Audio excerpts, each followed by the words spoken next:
Alright, so first we're going to create a brand new file, and we're going to name it main.cpp for simplicity.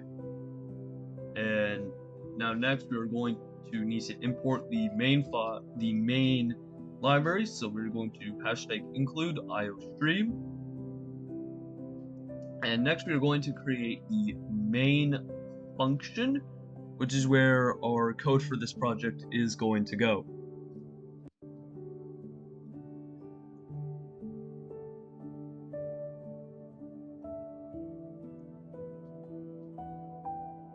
This code in here you don't really have to worry about. It's not really needed, so you can keep it if you want, but I recommend just not doing it.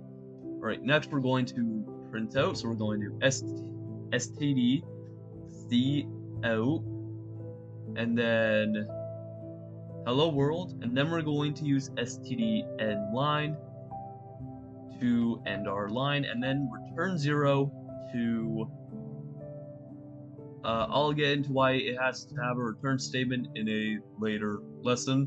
Now we run it, we should get hello world. And thanks for watching, and links will be down in the description.